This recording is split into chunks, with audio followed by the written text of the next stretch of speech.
Nobody had ever seen a ship like it before. Not in this quadrant, not in any charted corner of the galaxy. It appeared without warning, rising from the dead silence of a wormhole that hadn't even been there 5 seconds earlier. The rift tore open space like paper, and from it came the warship, blacker than the void, shaped like a nightmare with jagged wings, and a body that shimmered with some kind of armor the Galactic Empire's sensors couldn't identify. On the bridge of the Imperial dreadnought Vornaxis, High Marshal Zarek clicked his mandibles nervously. The Empire's fleet had conquered planets just for the thrill of it. They'd vaporized moons to send a message. But even he, a seasoned killer from the Raxion hive, felt a slither of unease crawl down his spine. This wasn't just a warship. This was something else. "Scan it," Zarek barked. "Immediately." The sensor drones didn't even return. They just vanished. No data, no readings, not even a blip. The warship hovered like a predator that knew it was at the top of the food chain. Its hull rippled like liquid metal, and glowing crimson lines pulsed across its sides, beating in time with some deep internal energy source. No signal, no code, no identification. It just watched. And then it spoke, not through radio, not through the usual universal protocol. It injected its voice directly into every mind on every ship within 10,000 kilometers. "We warned you. You took what was ours. Now we take it back." The voice was human. Rough, gravelly, full of venom, ancient and angry. Zarek recoiled, his inner membrane twitching. "What in the galaxy is that thing?" growled Admiral Niesel, a crystalline being from the Thalos cluster. Even she looked spooked, her glowing body dimming at the edges. "It's speaking directly into our minds." "It's a violation of mental space," whispered a junior tactician. "That's illegal under the Interstellar Code." "This ship doesn't care about your codes," Zarek muttered. "That's a human vessel." There was silence on the command deck, and then a wave of fear hit. Humans had been declared extinct over a century ago, wiped out during the Siege of Sol. Their home system was obliterated, their colonies burned. The Empire had made sure of it, hadn't they? So what the hell was this? And then the human warship moved. It didn't fire lasers or plasma beams. It screamed, a sonic pulse that tore through shields like wet paper, making every crew member in the fleet vomit, scream, or collapse. Thousands of ships blinked out. No explosion, no debris, just gone. Deleted. Panic spread like wildfire. "What kind of weapon is that?" Niesel cried, clutching her head. "It's not a weapon, it's a message," Zarek replied. His voice was barely a whisper now. "They're telling us we're not alone anymore." The warship launched no fighters. It didn't need to. It drifted through the Empire's fleet like a shadow, and every ship it passed either shut down completely or imploded in on itself like crushed tin. The Galactic Empire had never seen anything like it. This wasn't warfare, it was judgment. And behind the horror, the whispers began, from soldiers, from slaves, from rebel cells. "The humans are back." They didn't die, they evolved. No, they became monsters to survive. And out there, in the wreckage, the human warship turned slowly and disappeared back into the rift. But its warning echoed through every mind in the sector. "Next time, we bring the fleet." 2 days passed. 2 long, silent, blood-chilling days. The Imperial Command Hub on Virex 9 was in full lockdown. Hundreds of high-ranking officials from across the Galactic Empire had been pulled in for an emergency assembly. The atmosphere was nothing like usual. No pomp, no posturing. Just fear. Cold, honest fear. Zarek stood before the gathering, his eyes sunken, his voice flat. "We lost 17 dreadnoughts, 49 cruisers, nearly 80 support crafts, all without firing a single successful shot. There were no survivors on any of those ships. Not one. A low murmur spread through the crowd. Some dismissed it, still clinging to denial. Others couldn't stop trembling. The Emperor's hologram flickered into view, his hulking form dwarfing the rest of the council. Emperor Kalsar was not a being easily shaken. He had personally executed planetary governors with his bare claws, but even his tone had a strange twitch to it now. "What do we know of the humans?" Zarek hesitated. "Very little. They were confirmed extinct after the siege of Sol. Our records show no surviving colonies. Their technology, while chaotic and unpredictable, never approached what we saw 2 days ago."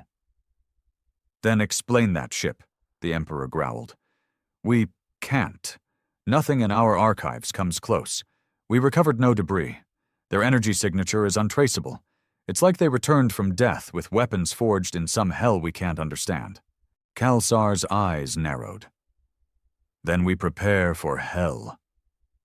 That same day, a secret recon probe was launched. It was cloaked in triple-phase shadow tech, designed to be undetectable even by fourth-dimensional entities. Its mission: go back to the edge of the rift where the warship appeared.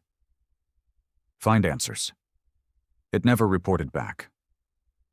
But the probe's final recording, just 3 seconds of scrambled video, leaked.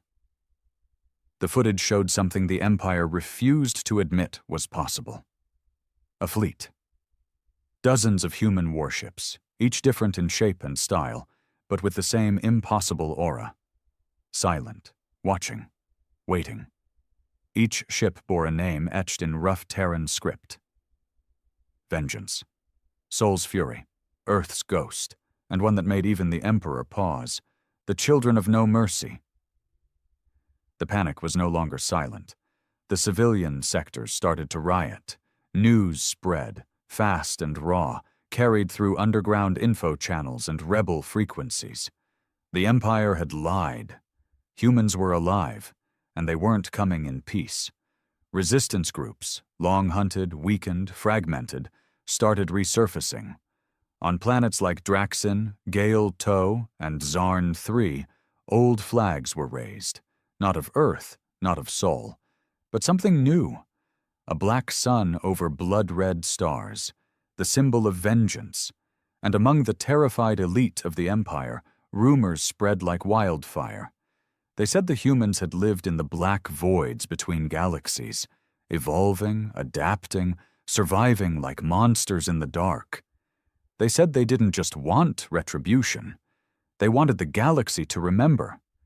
And Zarek, alone in his quarters, kept replaying that voice, that horrible human voice that had crawled into his skull and branded itself there. "We warned you. You took what was ours. Now we take it back." He didn't sleep. He couldn't, because he'd been there during the siege of Sol. He had helped burn Earth. And now he was starting to believe that was the worst mistake the Empire had ever made. The sky above the prison moon of Cardus V was the color of ash. Down below, in cell block E19, the walls vibrated with distant explosions. The guards were gone, either dead or long fled. Prisoners stood around the flickering security lights, not celebrating, not rioting, just listening.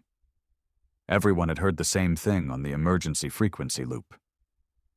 "The Empire has been breached. The humans have returned." For Valen Roke, this was more than just news. It was prophecy fulfilled. He sat cross-legged in his cell, staring at the crude symbol he'd carved into the floor a decade ago. A crude Earth with burning wings. The others used to mock him for it, called him the last human loyalist, a delusional relic of a dead species. But now even the cynics were quiet. "Was it real?" someone asked from the cell across. "That ship, the thing that erased the fleet near Threnox?" "They say it screamed," said another, "and the sound alone killed 6,000 beings." "It wasn't just a ship," Valen finally spoke, rising to his feet. "It was a warning and a promise." They all turned to him now, those same men and creatures who once ridiculed him. What promise? That the age of cowards is over, that the Empire will pay. Valen was no ordinary prisoner. He'd once served in the Terran Shadow Corps, a Black Ops division the Empire tried to erase from history after the war. He'd been captured after the fall of Mars's last resistance outpost, tortured, forgotten, but not broken. He had always known the humans would return. He just never thought they'd return like this. A loud boom shook the prison. The main gate's blast door began to bend inward like paper. Screams echoed in the distance. The prison's AI flickered online, garbled and frantic. "Security breach! Breach! Unknown vessel! Imminent collapse! Flee!" Then it cut off. Total silence. For 3 heartbeats, the prisoners stared at one another. And then the blast door exploded inward. The smoke cleared to reveal a single figure. Tall, wrapped in dark exo-armor, the kind not seen since the old war. Red visor, black shoulder plates, the emblem of Earth, cracked down the middle, still visible on the chest. The figure said nothing. Just stepped inside, slow and calm, as if it had all the time in the galaxy. And Valen smiled. He knew that armor. "Kara," he whispered. The figure turned toward him slightly. The helmet peeled back, revealing a face Valen had memorized in another life. Pale, scarred, eyes like frost-bitten steel. "Been a while," she said, voice dry as a grave. "You're alive," he breathed. "They told me you died during the fall of Titan." "I did," she said, "but death doesn't mean much anymore." She tossed him a pulse rifle, an old Earth model, burn-scored but functional. "Suit up, you're coming with us." "Us?" She tilted her head toward the hole behind her. Shapes moved in the smoke. Humanoid, monstrous, armored, a squad of human specters. "We're everywhere now," she said, "and this galaxy's going to remember why it feared us." Around them, prisoners dropped to their knees. Not out of fear, out of something worse for the Empire. Hope. "Where are we going?" Valen asked.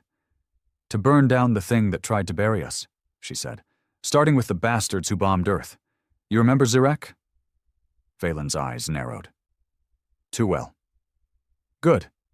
Because he's next." She turned, walking into the smoke again. Valen looked down once more at the carving on the floor. Earth with burning wings. Not a dream, not madness, prophecy. He slung the rifle over his shoulder and followed her into the darkness, heart pounding with something he hadn't felt in years. Purpose. Because the galaxy had poked a sleeping dragon, and now the humans were awake. High Marshal Zirek didn't eat, didn't sleep. He barely even moved anymore. He sat alone in his fortified quarters aboard the flagship Dominion's Wrath, orbiting above the capital world of Virex Prime. His claws twitched occasionally, involuntarily. His usually proud wings had gone dull, pressed tight against his back like a sick creature hiding from predators. Outside his chamber's window, the might of the Empire glistened in formation. Warships, battlecruisers, planetary defense cannons. It should have comforted him. It didn't. He knew it wouldn't matter. The humans were back, and they were doing something far worse than fighting. They were making people remember. Across the galaxy, planets once loyal to the Empire were turning. Whole cities were rioting, broadcasting human propaganda like it was a religious awakening. A single phrase repeated across every hacked frequency, from mining colonies to academic hubs. We were broken, but we learned. Now we return, not as victims, as nightmares. The worst part? No one could stop it. The humans weren't coming in fleets to occupy or destroy. They were sending in ghosts, elite strike teams, black ships, coordinated sabotage. Planetary governors were being found with their skulls crushed in their own bunkers. Empire-controlled news centers were exploding mid-broadcast. Entire outposts vanished without a trace. Zarek had seen the footage. That face, the woman with the pale skin and dead eyes, the one leading the squad on Cardus 5. She didn't wear insignia. She didn't speak much. She just left messages behind, scrawled in Terran script on blood-stained walls. This is for Earth. She was on every bounty list now. Codename, the Revenant. And she wasn't alone. The rebels were calling themselves the Black Sun Armada, a scattered fleet that didn't exist on any radar, made up of exiles, survivors, and something far worse. New humans, forged in deep space where physics bent and time twisted. The Empire's intelligence division insisted they were few in number. But Zarek knew better. He remembered what humans were like before the fall. Clever, stubborn, vicious when cornered. They never stopped adapting. You couldn't break them. Not truly.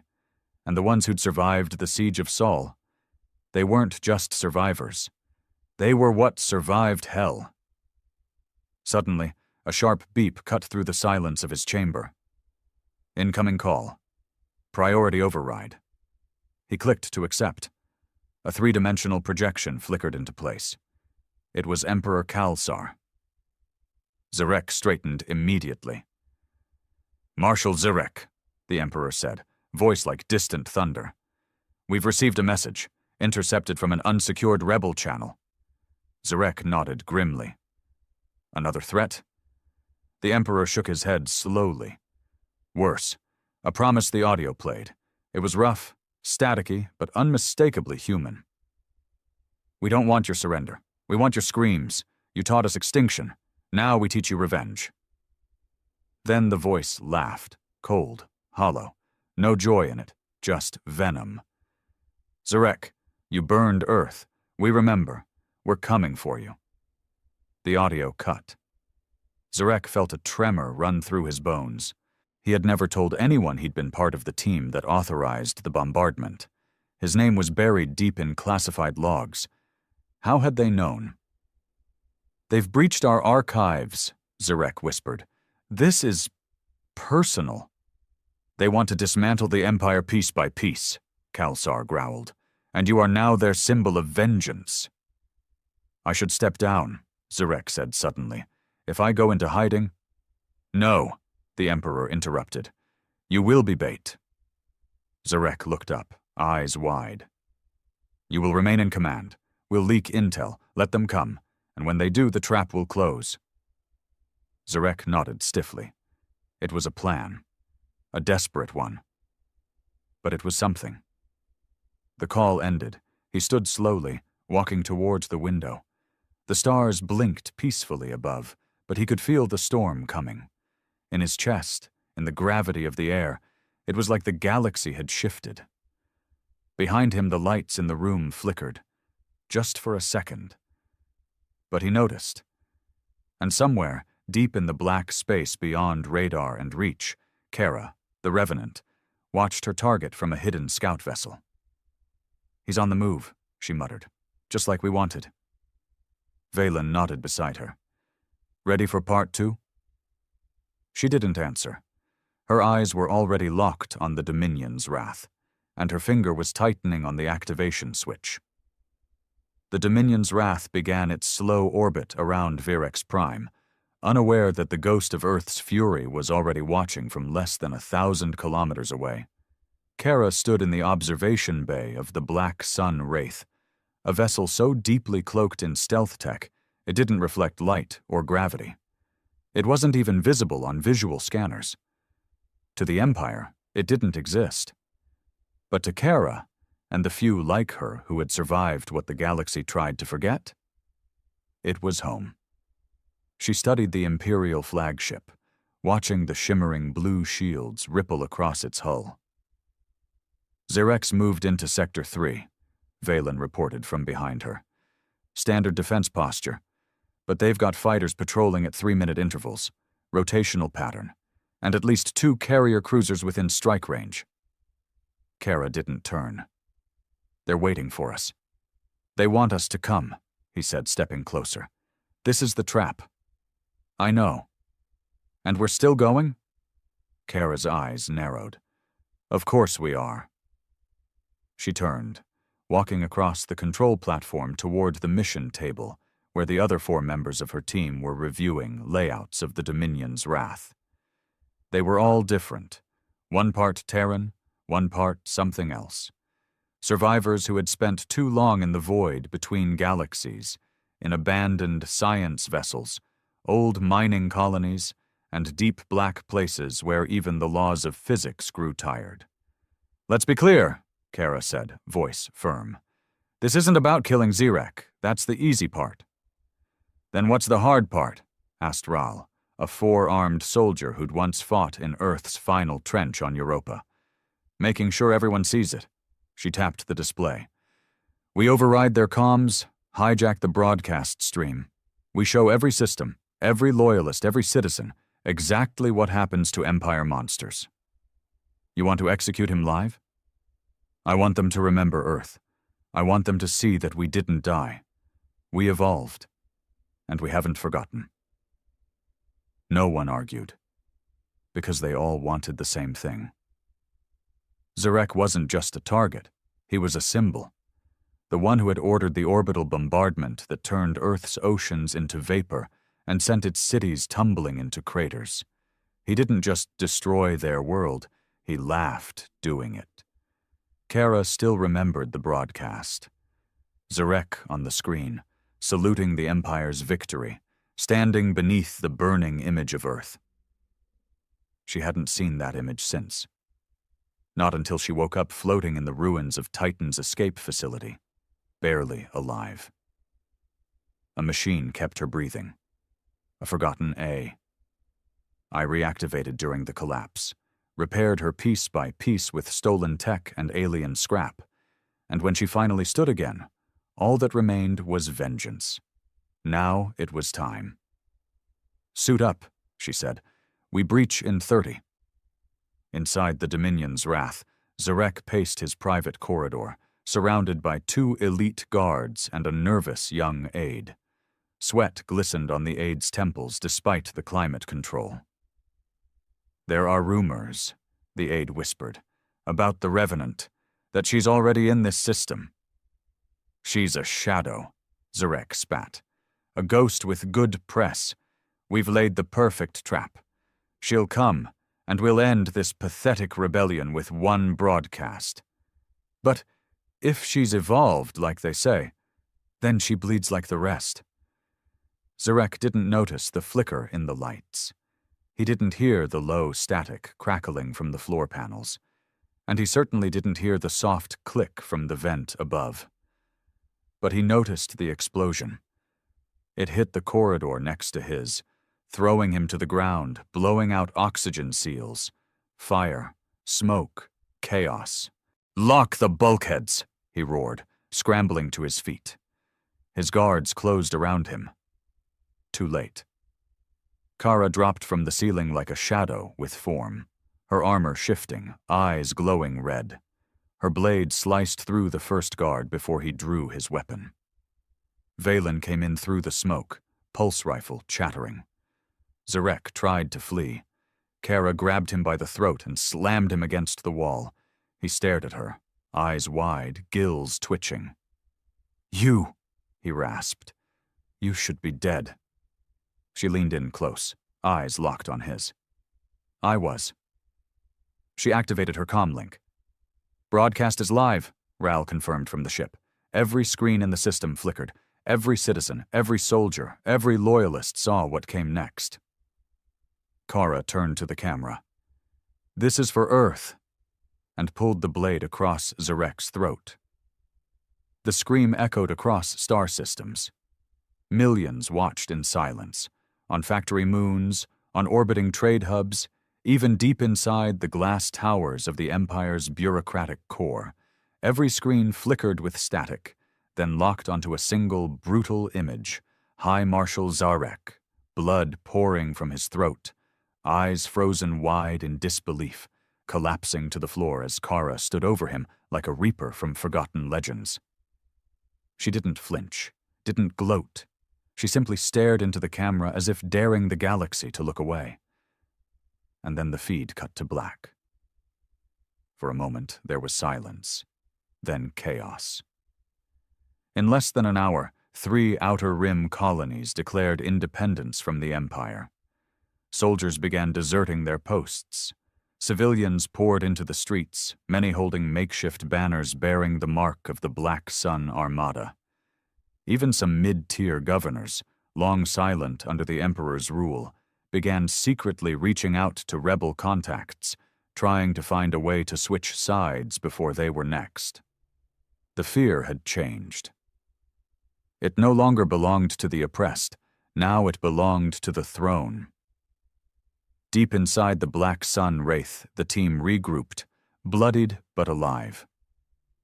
Kara sat alone in the ship's inner chamber, her armor half stripped, the dried blood of Zurek still staining the edges of her gloves. She stared at her own reflection in the darkened panel. She didn't look like a savior. She looked like something that had crawled out of a war long buried under rubble and lies. Valen entered quietly. He'd cleaned up, his pulse rifle slung over his back, a fresh scar along his temple. "You did it," he said softly. "Zurek's gone. The whole damn galaxy saw it." Kara didn't answer. He stepped closer, uncertain. "Isn't this what you wanted?" She finally looked up at him. Her voice was flat. "It's not over." "No," he admitted, "but it's the turning point."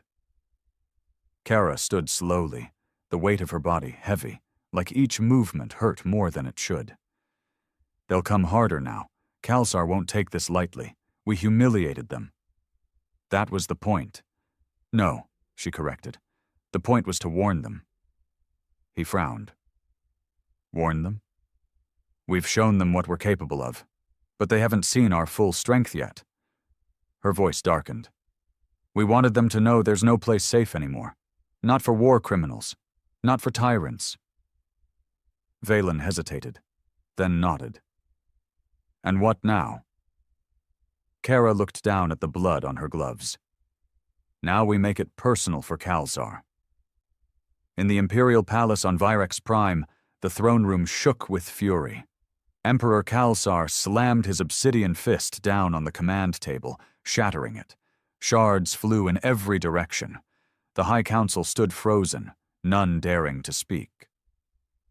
"She executed Zurek," the Emperor hissed, voice barely human anymore, "and broadcast it like a street show, in front of billions." "She's igniting rebellion in all sectors," muttered one aide. "Even the core is starting to murmur." "Silence!" Khalsar turned, his massive figure looming over them. His golden armor gleamed with rage. "They think this war's about revenge," he growled. "They think their fear makes them powerful. Let me show them what fear truly is." He turned to his warden general, a towering creature clad in red and steel. "Initiate Protocol Darklight." There was a long pause. Even the warden hesitated. "Sire, that protocol was sealed after— Unseal it." Khalsar's voice dropped to a growl that rumbled like thunder. "Bring the Doombringers out of stasis. They've slept long enough." The chamber dimmed, and the Emperor's face twisted into something ancient and cruel. "If the humans want to rise from the ashes, then let them burn again." Back aboard the Wraith, Kara felt the tremor before the ship's systems detected it. A spike in subspace distortion, then a signal. Faint, repeating. One she hadn't heard in decades. She froze. Valen looked at her. "What is it?" she whispered. "Doombringers." He blinked. "Impossible. They were outlawed after the Orion genocide." "They're bringing them back," she said. "The Empire's getting desperate." "What do we do?" Kara looked out into the void, where the stars trembled in anticipation. "We stop hiding," she said. And in that moment, the ghost of Earth stopped being a whisper. It became a war cry. In the cold, dead reach between galaxies, the Doombringers awoke. They didn't scream, didn't groan, didn't roar. They simply opened their eyes, dead white things, rimmed with circuitry and void steel, and the galaxy began to die a little more. The stasis chambers cracked open like eggs, spilling ancient fluid onto the black floors of Vault Theta, a forbidden facility buried inside a neutron star's magnetic core. Built in secret after the Siege of Sol, this place had one purpose: to hold the monsters the Empire had created when it feared the humans would win. And now those monsters walked again. Each Doombringer stood nearly 3 meters tall, draped in armor composed of star-forged alloy and infused with psionic dampeners so they couldn't feel pity, fear, or hesitation. Inside each one was what remained of a former warrior. Alien, human, synthetic? It didn't matter.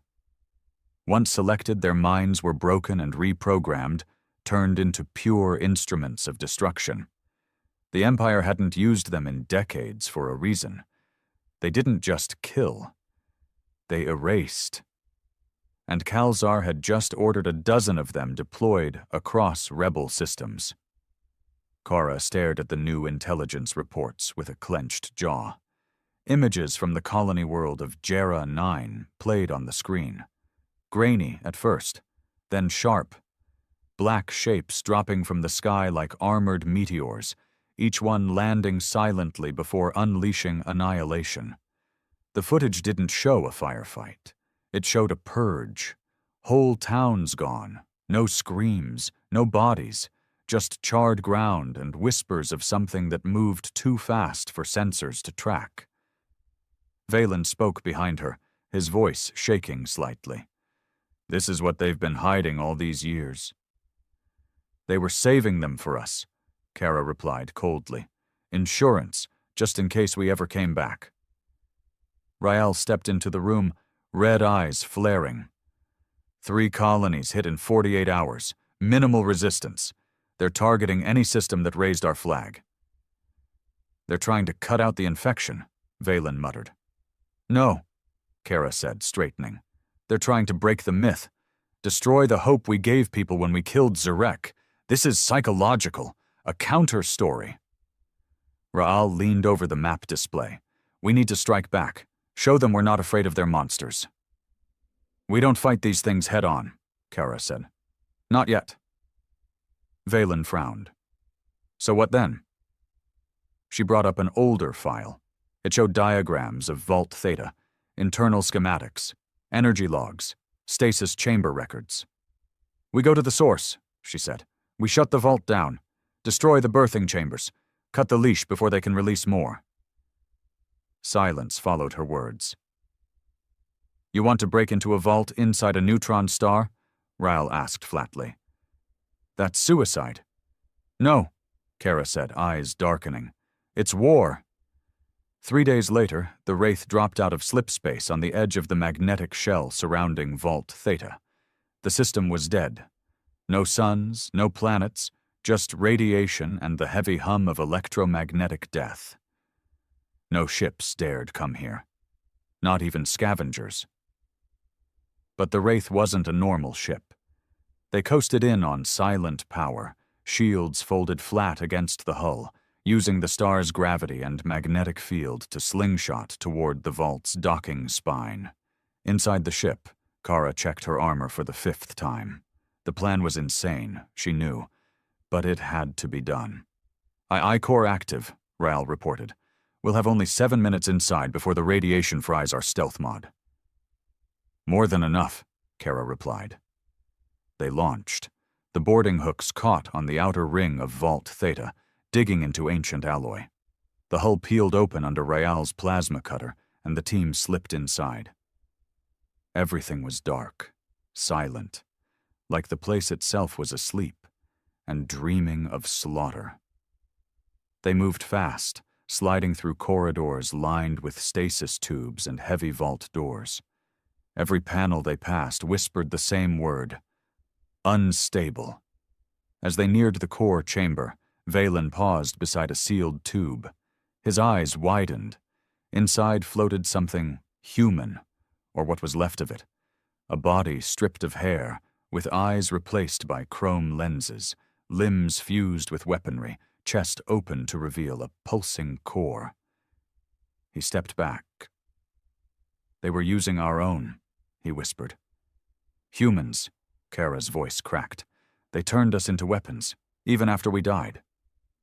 Ral slammed the charge onto the main console. "You want to give them a message?" he growled. "Let's burn this nightmare down." Kara nodded, her voice low. "Light it up."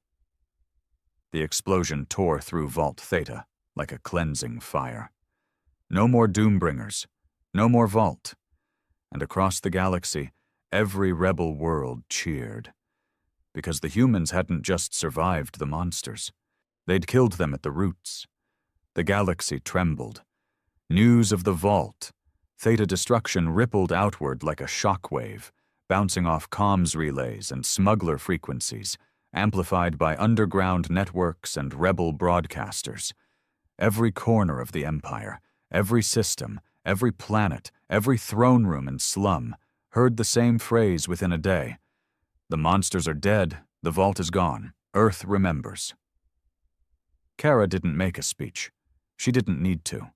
The fire spoke for her. On Virex Prime, Emperor Kalsar stood before a fractured war map in the Imperial War Chamber, surrounded by silence. None of his advisors dared speak. He could feel it, the shifting tide. His grip, once absolute, now slipped like sand through fingers. Entire battalions defected overnight. Entire sectors went dark, not from damage, but from defiance. They weren't afraid anymore. They were angry, and worse, they had hope. "She was supposed to be dead," he muttered, barely audible. "Her species extinct. I watched Earth burn." A low voice answered from the shadows behind him. The Warden General, his last remaining loyal enforcer, a thing of metal and rage. "You underestimated what pain makes of a people." Kalsar turned sharply. "Then perhaps it's time I remind them what true power looks like." He reached for the console embedded in his throne. A final measure. A code buried beneath layers of protocols and bloodlocks. Something built in secret after the siege of Sol, Operation Eclipse, a system-cleansing weapon. Something meant to wipe entire quadrants. But as his hand hovered above the activation pad, the lights died, the walls flickered, and every screen in the war chamber flashed with a single symbol, a black sun over burning stars. "Hello, Kalsar," came the voice. "You wanted to bury Earth, but all you did was plant a seed." Kalsar's hands curled into fists. "How did they breach our systems?" But he already knew. This wasn't just warfare anymore. It was vengeance wearing 1,000 faces. On board the Black Sun Wraith, drifting silently above a newly liberated colony world, Kara stood on the bridge watching the stars realign. Her team behind her, wounded, weary, but alive. Around them, smaller rebel ships blinked in and out of formation, messengers of a new era. They had burned the Vault. They had ended the Doombringers. And now, for the first time since the fall of Earth, they were not just fighting back. They were winning. Valen stepped beside her, looking out through the viewport. "We've got transmissions from over 100 systems. Civil uprisings, desertions, Empire stations abandoning their posts." Kara didn't smile. She couldn't. Not yet. "There's still Kalsar," she said, "and the core systems are locked behind fleets. He won't go quietly." "He's afraid." "Good." She turned to the crew. Rael was patching up his shoulder. Sarah, their comms engineer, had finally removed her helmet, her eyes bloodshot but defiant. Even the new recruits, young, broken things they'd picked up along the way, stood taller now. "We've come from nothing," Kara said quietly, her voice barely above a whisper but reaching every ear in the room.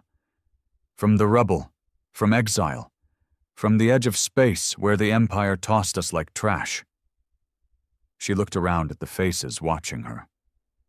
They thought they erased us, but we were learning, adapting, becoming something they could never understand. Kara clenched her fists. They called us extinct. She pointed toward the star map showing Kal-Zar's palace. Let's show them what extinction really looks like. 1 week later, the Black Sun Armada fell like judgment. No warnings, no declarations, just fire. Kara led the charge, her ship cutting through the last of the Empire's remaining defense grid like a blade through mist. Fighter squadrons with patched-together hulls and stolen weapons, piloted by former slaves, deserters, and orphans, pushed through the heart of Virex Prime's airspace. The palace fell in hours. Kal-Zar made it to the throne room. He died there, not by blade, not by bullet, but by fear. Alone, surrounded, watching the humans rise from the ashes he thought he'd created. Kara didn't gloat. She simply placed a flag in the center of his throne. The old Earth symbol, its continents scorched, its stars burning black. They didn't rebuild the Empire. They let it rot. Because what came next wouldn't be ruled by thrones or chains. It would be built by the broken, the survivors, the ghosts who refused to fade. And in the end, the galaxy did remember Earth. Not as the planet that died, but as the name whispered before every tyrant fell. Earth remembers. Earth returns. Earth wins.